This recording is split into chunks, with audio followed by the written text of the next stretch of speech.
नमस्कार दोस्तों, आपके YouTube चैनल में आपका दिल से स्वागत है। सही कहा है, किसी ने चिंता और चिता में सिर्फ एक बिंदु का फर्क होता है। इस दुनिया में कुछ लोग बेवजह चिंता करते हैं, बिना किसी कारण ही अपने आप को और मन को परेशान करते रहते हैं। चिंता हमें बीमार करती है। आज की इस कहानी में हम सीखेंगे कि क्यों हमें बेवजह चिंता नहीं करनी चाहिए। एक गांव में एक किसान था जिसे एक बहुत ही बुरी आदत लग चुकी थी, और वह आदत थी बेवजह चिंता करने की। वो हर समय किसी ना किसी चीज की चिंता करता ही रहता। वो हर समय सोचता रहता है कि कहीं मेरे साथ कुछ गलत ना हो जाए, जबकि उसकी जिंदगी में अभी तक सब कुछ ठीक ही चल रहा था। उसके पास एक बड़ा सा खेत था जिसमें अच्छी खासी फसल हो जाती थी। खेती करने के लिए 2 बैलगाड़ियां थीं, एक अच्छा घर था, एक पत्नी और 2 प्यारे बच्चे थे। लेकिन फिर भी वो किसी ना किसी अनहोनी के बारे में सोचकर बेवजह चिंता करता रहता। कभी सोचता है कि अगर मेरी फसल में कीड़े लग गई तो क्या होगा, अगर आवारा पशुओं ने फसल को बर्बाद कर दिया तो क्या होगा, अगर सूखा पड़ गया या अत्यधिक बारिश हो गई तो मेरी फसल खराब हो जाएगी। ऐसे ही वो भविष्य की अन्य बातों के बारे में सोचकर बेवजह चिंता में डूब रहा था। जैसे कि कहीं खेती के समय मेरे बैल बीमार ना पड़ जाए, मेरे बच्चों का भविष्य कैसा होगा, कहीं बुढ़ापे में मुझे कोई बड़ी बीमारी ना हो जाए, मेरे बच्चे बुढ़ापे में मेरा ख्याल रखेंगे भी या नहीं, वगैरह वगैरह। अपनी इस लगातार बेमतलब चिंता करने की आदत की वजह से वो आसान और परेशानी नहीं लगता था, और अब उसका किसी भी काम में मन भी नहीं लगता था। उसकी पत्नी ने भी इस बात को अनुभव किया कि उसे बिना मतलब चिंता करने की आदत पड़ चुकी है। उसने उसे कई बार समझाने की कोशिश भी की, तुम बेवजह चिंता करना छोड़ दो, लेकिन उसके समझाने का कोई मतलब नहीं रहा।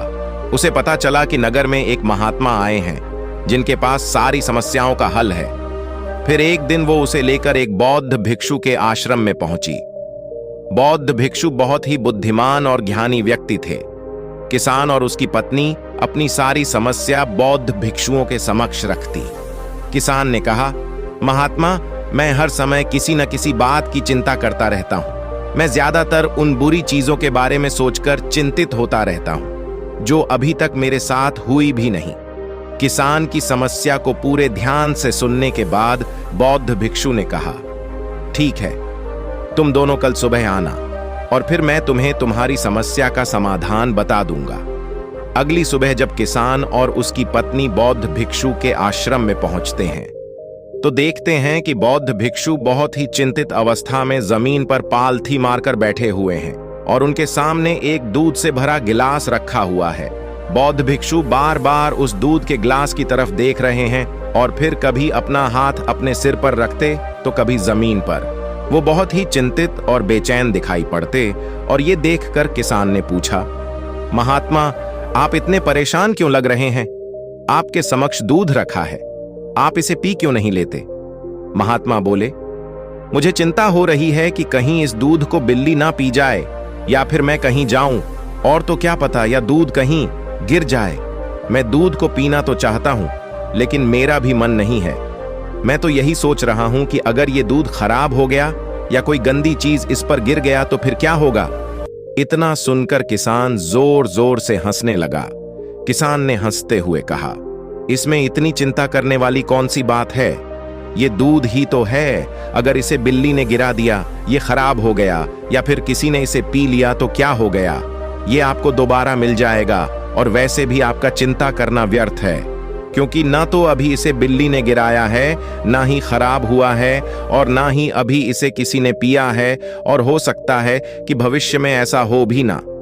किसान के मुंह से ये बातें सुनकर बौद्ध भिक्षु मुस्कुराए और बोले, मैं भी तो तुम्हें ही यही समझाने का प्रयास कर रहा हूं कि भविष्य की उन घटनाओं की चिंता करना व्यर्थ है जो अभी हमारे साथ हुई ही नहीं, और बहुत बड़ी संभावना है कि वो कभी होगी भी नहीं।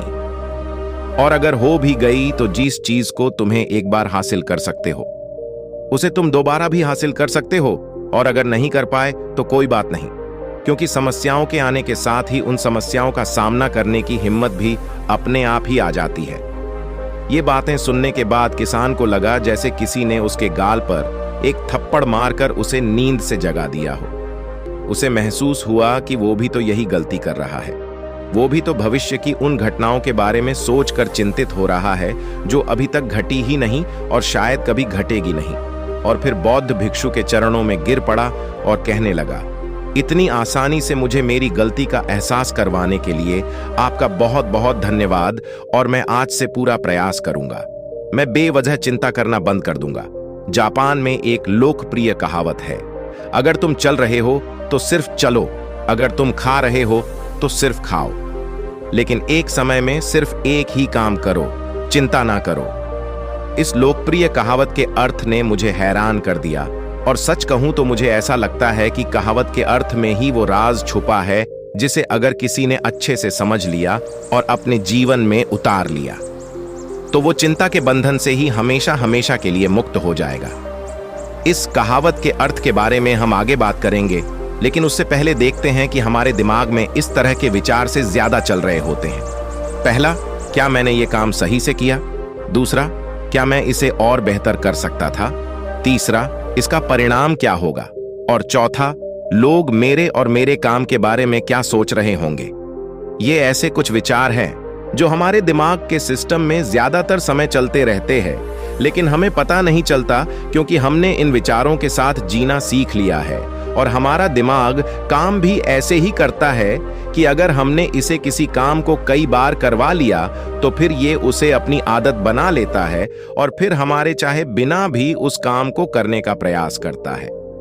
शुरुआत में तो हम किसी भी काम को अपनी इच्छा से पूरे होश और हवास में करते हैं, लेकिन बाद में वो हमारी आदत बन जाता है और फिर हम बस बेहोशी की हालत में बिना सोचे समझे उस काम को करते चले जाते हैं। जब एक बच्चा छोटा होता है तब उसे पता नहीं होता कि चिंता क्या है, लेकिन जैसे ही वो बड़ा होता है माँ बाप कहना शुरू कर देते हैं, बेटे आपको होमवर्क करना है, आपको उसकी चिंता नहीं हो रही, आपके एग्जाम आने वाले हैं, आपको उसकी चिंता करनी चाहिए। और ऐसे ही ना जाने कितनी सारी चीजों के लिए बच्चों के आसपास के लोग उसे चिंता करने के लिए कहते हैं, और वो छोटा बच्चा इस बात को मान लेता है।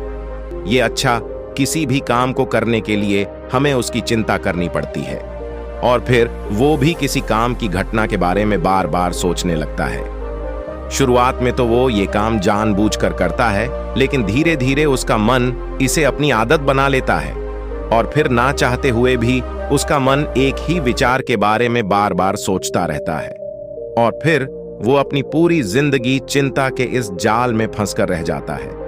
लेकिन अब प्रश्न यह उठता है कि इसका समाधान क्या है? तो इसका समाधान है ऊपर बताई गई जिन कहावत का अर्थ यानी जागरूकता। हमें अपने विचारों के प्रति जागरूक होना पड़ेगा। हमें थोड़ी देर रुककर इस बात पर ध्यान देना होगा कि कहीं हम ना चाहते हुए भी एक ही घटना के बारे में तो बार बार नहीं सोच रहे हैं। हमें पूरी जागरूकता के साथ ये देखने का प्रयास करना होगा कि पूरे दिन हमारे अंदर इस तरह के विचार उठते रहते हैं। अब आप पूछ सकते हैं, केवल जागरूकता क्या करेगी? मैं कहता हूं, या काफी है, ये मन को शांत करने के लिए पर्याप्त है। मन को अपने स्वभाव का एहसास कराने के लिए पर्याप्त है, और जीवन में जागरूकता लाने का सबसे आसान तरीका है ध्यान करना।